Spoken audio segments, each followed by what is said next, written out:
the absence of the truth, bullcrap prevails. So here come the truth jokers. Look at what's been going on. All the people are coming out, the dang Walking Dead. You know, the people who don't pay attention to politics until the election cycle comes around. And they get so emotional. They get all into it, and, you know, they pick their sides and they fight against each other. But in reality, they ain't getting nowhere with it. So you're falling for the little racist angle. You're fighting each other. You're ripping up the signs. And, oh yeah, let me go to this. This is something here. How is it that this little fake joker right here comes out and endorses Donald Trump? Now, elections are all about perception. So when you see this guy endorsing Donald Trump, you will say, oh, well, Donald Trump is a racist because he's endorsing Donald Trump. But here's the thing. What is KKK? Well, the KKK was created by the Democrats. The KKK still belongs to the Democrats. So this guy right here knows that if he comes out and throws his support behind Donald Trump, it's going to get the reaction of this. That's the only reason why he's coming out and doing that. Lyndon B. Johnson did the same thing in the 1964 election. He made an ad saying that Barry Goldwater was endorsed by the KKK. But how is he going to say that when the KKK is a democratic entity? They are the prop, and I'm talking about the KKK. The Democrats are the most racist party in history, the only party in American history to kill black people because they wanted them to vote Democrat. Lyndon B. Johnson said, I'll have those N-words voting Democrat for the next 200 years. When he was talking about N-words, he was talking about black people, and black people, they still vote Democrat. So Donald Trump calls for a temporary halt on Muslim immigration from certain Middle Eastern nations until such time as the issues of Islamic terrorism are better understood. And for this, the left, of course, labels him racist and Islamophobic. Well, flash forward to this week, and after relentless Islamist terror throughout Europe, and in particular Germany, the president of Germany's AfD party has also called for a temporary halt on asylum seekers and migrant immigration. America, please take note. Hillary Clinton wants a 500% increase in migrants to the US. Donald Trump, the Republican presidential candidate, is the only person in this two-horse race for the White House who can actually see what's going on and openly speak about it. This is from Breitbart.com. All other sources, of course, below in the description box. The vice president of the right-wing Eurosceptic Alternative for Germany, AfD party, demanded today a temporary end to the granting of asylum to Muslims in Germany, in a clear echo of the policies of Republican presidential nominee Donald Trump. According to Die Welt, Alexander Golland said, "We can no longer afford, for safety reasons, to let more uncontrolled Muslim immigration into Germany." He argued that the right of asylum for Muslims should be suspended immediately until all applicants, remember, until all applicants residing in Germany are registered, monitored, and their applications are processed. We know that it's not all Muslims. We're trying to find out the ones that it is and the ones that it isn't.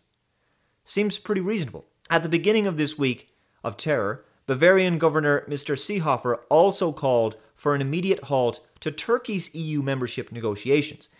He said talks should stop now that Turkey breaks down the rule of law following the failed military coup in Turkey, where the president has had a subsequent authoritarian crackdown. He said Turkey is no longer any kind of democratic state and insisted that unrestricted visa freedom would mean importing Turkish national problems to Germany. The level of terrorist attacks taking place across this continent, in particular France, Germany, and Sweden right now, has become incredibly difficult to keep up with.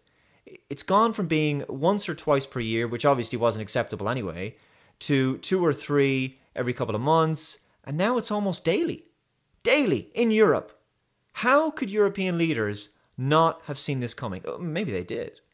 It's as if Europe is being systematically destabilized. Of course, leftist governments are now being challenged like never before and losing their credibility. Quick! Time to replace our native population by introducing a new welfare-dependent group who will vote for bigger and bigger government. In a video from the rebel media, Lawrence Southern walks around the Calais migrant camp to find only one actual Syrian refugee, just one. Where are you from? Pakistan. Where are you from? Afghanistan. Afghanistan? Yeah. Where are you from? Pakistan. Pakistan? Where are you from? Sudan. Sudan? Where are you from? Sudan. Sudan? Where are you guys from? Where from? Egypt. Egypt. Where are you from? Afghanistan? Sudan? Sudan. Sudan? And yourself? Syria. Syria? Yeah. You're the first Syrian we've met here. This is so exciting, hanging around with a bunch of Sudan guys, because everyone here is from Sudan and Afghanistan. One Syrian refugee we found. I believe European leaders are only too aware that the vast majority of these men are economic migrants. That's the point. The stories we're hearing now about an elderly priest having his throat slit in a church in Normandy, or a suicide bomber blowing himself up in Ansbach, these are the likes of stories we've been hearing for years from war-torn regions of the Middle East. I hate to break it to you, but these atrocities are now the norm across Europe as well. We've entered into a new unprecedented, dangerous era in European history.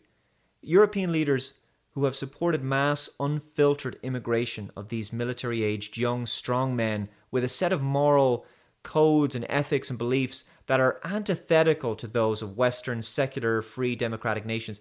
These politicians now have blood on their hands.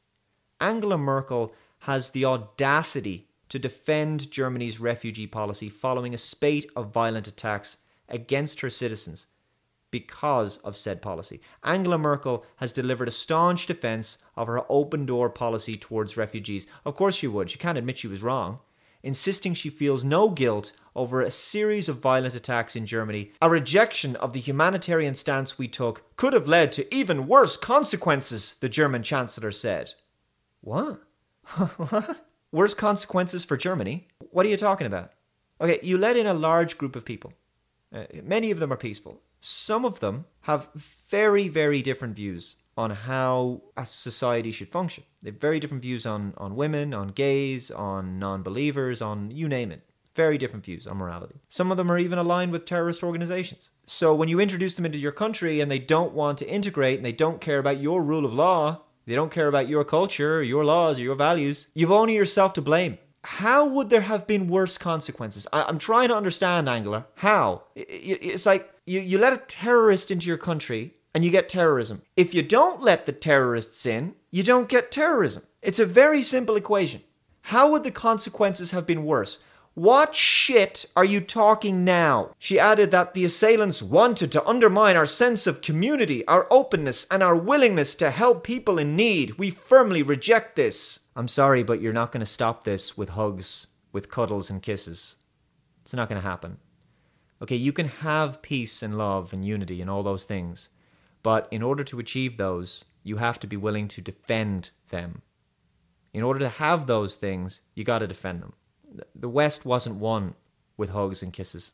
I'm sorry, it wasn't. In just 1 week, Germany has suffered an axe attack on a train, a mass shooting in Munich that killed 9 people, a machete attack in which a pregnant woman was killed, and the aforementioned Ansbach suicide bombing. 3 of the attacks were carried out by refugees, and 2 of them, the axe attack in Würzburg, in which 4 people were injured, and the suicide bombing in Ansbach, were believed to have an extremist motive. Appearing resolute and unruffled by the events of recent days, Merkel, who had interrupted a summer walking holiday in South Tyrol to attend the press conference, insisted authorities were carrying out detailed analysis of the attacks and would announce concrete measures that would be taken as a result of them. Yes, new counter-terrorism policies. No doubt these measures will include further free speech crackdowns on social media with respect to any criticism of immigration. For Merkel, the blood of Germans is water under the bridge. In fact, the delusional leader bizarrely framed the death of her own countrymen as some sort of test of tolerance. These were your sacrifices on the altar of multiculturalism, right? The terrorists want to make us lose sight of what is important to us, break down our cohesion and sense of community, as well as inhibiting our way of life, our openness, and our willingness to take in people who are in need. Anxiety and fear can't advise our political decisions, she says. This is despite the fact that back in 2010, she admitted that the multicultural project had failed. Now, humanitarian projects are fine, but we already know that many of these immigrants aren't refugees. So that part of your statement makes no sense.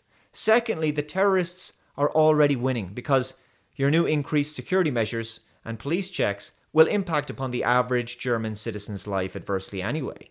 Cohesion has already broken down. I mean, if you have to declare things like martial law, or you have to increase the military presence on your streets, or just have more police and all this kinds of stuff, you're already starting to lose. You've lost the peace and unity and freedoms that you had before this violence broke out. People are scared out of their minds thanks to your policies. And how dare you say anxiety and fear can't advise our political decisions? Your hands are covered in blood, soaked in the blood of people who no doubt voted for you. There was no necessity to take in these particular murderers behind these attacks. You didn't have to do that.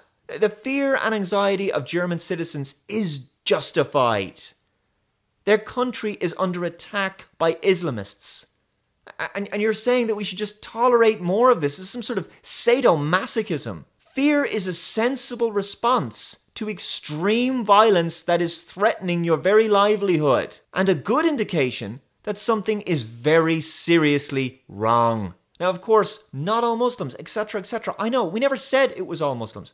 I said these particular perpetrators, and sadly they come from cultures that are totally at odds with freedom, gender equality, homosexuality, self-expression, democracy, and pretty much everything else that makes the West itself, free and great. Those moderate Muslims who want to integrate, awesome. They can be welcomed into our societies. Those people who want to live in their own isolated communities under a completely different set of rules and then force that upon others, that's where we have problems. Angela, you have lost touch with reality and have betrayed the people you were charged with protecting.